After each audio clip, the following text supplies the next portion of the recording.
Hey, this is Alex Comer, and this is my psychological effects of age on a person's physiology. So, start off with an introduction to age.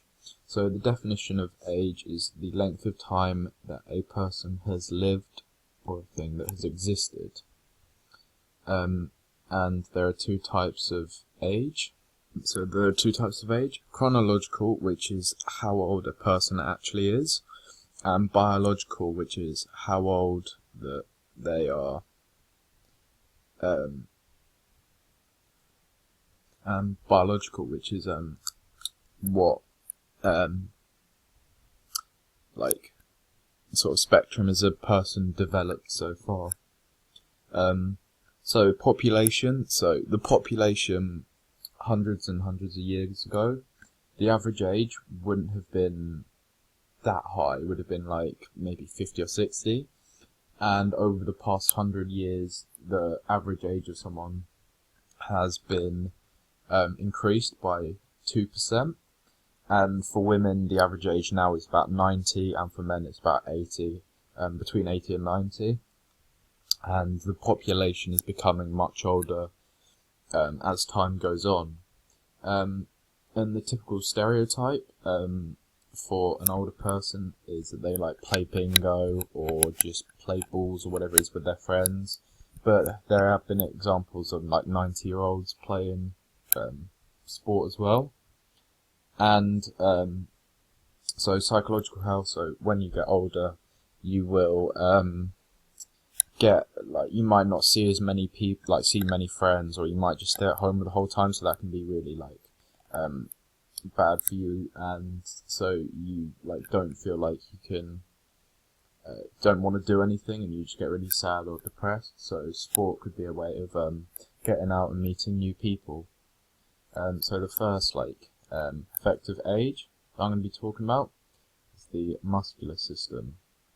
So with the muscular system, you tend to lose muscle mass at the age of 32, and this is because of a thing called sarcopenia. So sarcopenia affects more women than men, and it basically creates muscle atrophy at 1% per year after the age of 30. And this can be attributed to a lack of physical activity, poor calorie intake or protein intake, and those things that will really affect sarcopenia, which can then affect like how much muscle mass you lose after the age of 30. As well as this, there will be a great decrease in muscle mass, muscle strength, power, like how much you can use them, and this can be attributed to fast glycolytic fibers, which will decrease as time goes on, and you won't be able to like move as quickly or use as much power as you used to. And also with the muscular system, as time goes on, your muscles become much stiffer and much harder. So muscle flexibility will be a much more difficult thing. So when you get older, muscles won't be as flexible, so you won't be able to like reach your toes or anything. Like it would be really difficult, and compared to when you're a lot younger. The next one I'll be talking about is the skeletal system. So bones stop growing typically for females it'd be 18, and for males it'd be 21. And as you get older, your bones become a lot more brittle, and they're more accustomed to breaking or getting injured. So that's why you see a lot of older people constantly breaking hips or like parts of their body and needing them replaced, because bones are becoming more brittle and it's much easier for them to break. This can be due to loss of calcium. This can be due to a loss of calcium. So over time, your bones will become, you will lose a lot of calcium, so it will become a lot more brittle. Another thing is that after 30, bones will lose calcium. So yeah, after 30, bones will lose calcium, and that will make them more brittle. And another effect of becoming more brittle is bone calcification. So that's another loss of calcium, and it'll make bones a lot more brittle, and they'll be easier to break in.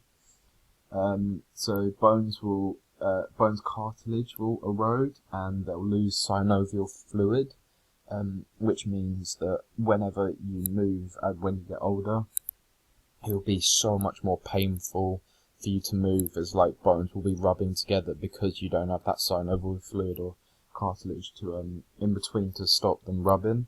So it will become a lot more painful and just a lot harder to move and just do everyday stuff. So 1 in 5 Americans will have some sort of bone disease by the age of 50. Over the age of 50, 1 in 5 Americans have a bone disease, and this can be attributed to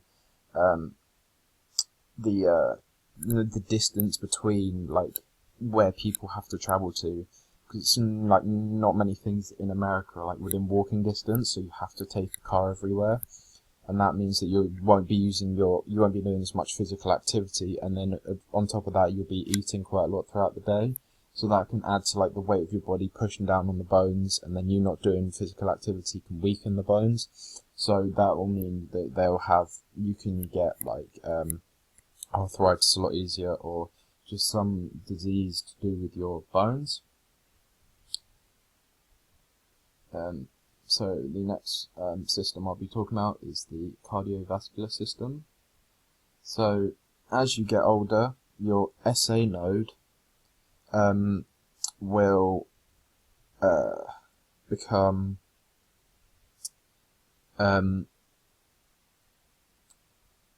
your SA node will lose some of its cells, which will decrease heart rate because the SA node won't be able to fire as quickly and won't be able to send its messages to get the heart beating.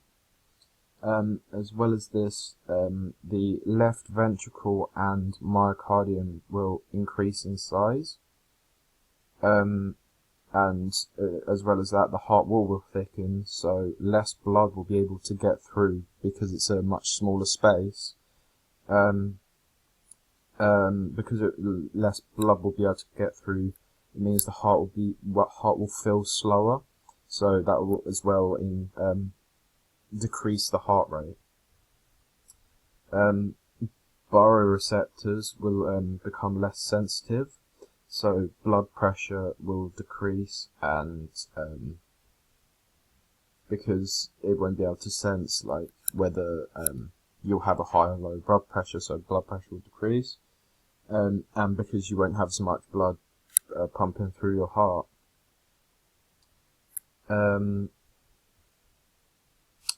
Capillary walls will thicken, which can lower diffusion rates, and as well as that, blood will become more viscous as there'll be less fluid in the bloodstream.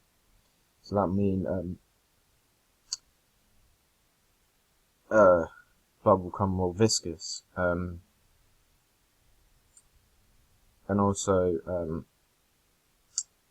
the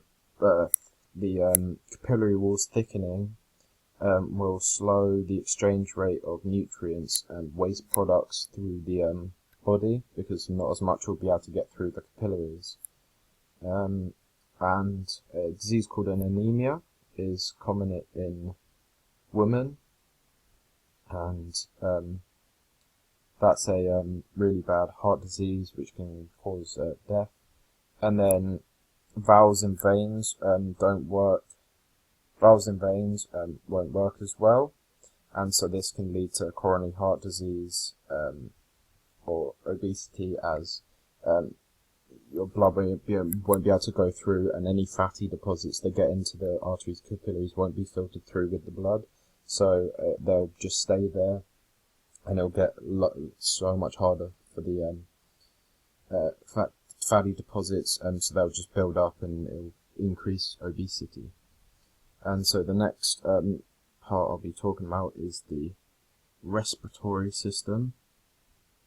So the next section is the respiratory system, and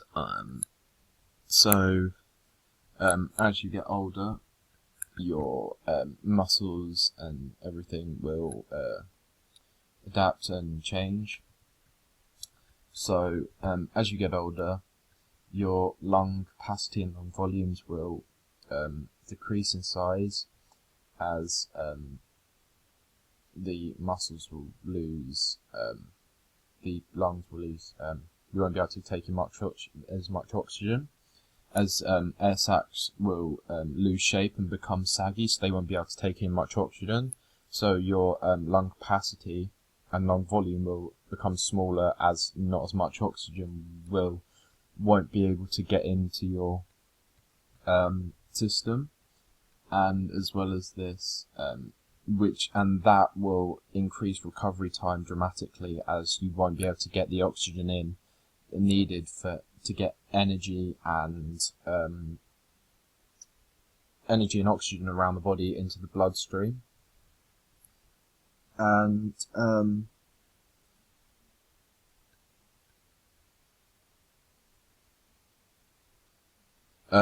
because of this loss in oxygen getting into your lungs, your VO2 max will decrease dramatically, which as well as not being which will also increase recovery time dramatically. And a way to prevent any of this happening is to keep a moderate level of exercise, so that muscles won't decrease in size, and VO2 max will decrease after the age of 35. And so the next system I will be talking about is the endocrine system. So at 30 years old, you will lose 20% of your testosterone levels compared to what you had when you were younger, and that decline will start at 30. And this decline in testosterone will increase your chances of diabetes or a heart disease. And the decline in testosterone is called andropause. As well as the decline in testosterone, you'll have an increased chance of diabetes, and as well as testosterone levels going down, your thyroid glands will slow your metabolism at the age of 20. So you'll have a slower metabolism, which means you won't be able to break down food and get in food as quickly. So that will, as well as testosterone levels going down, you'll have an increased chance of diabetes as well due to this. And when you get older, your cells will become less sensitive to insulin, so they won't be able to take in insulin as much. And insulin is one of the main factors of main factors of getting energy into the body. And not having insulin will increase your chances of diabetes, as most people with diabetes need to inject insulin into their body, as they don't have enough of it. And so next factor is thermoregulation. So as you get older, you will become a lot more tolerant to heat. The thermoregulation in your body will become more tolerant to heat, and this will mean that when you're playing sport, it will take a lot longer for your sweat glands to realise that you're doing any sport, and that will increase the time it takes before you start sweating, and that can really affect you because you need sweating to cool your body down. So if you're too hot and you're not sweating, then you'll get too hot and you could pass out before you start sweating or anything. So that'll be part 1.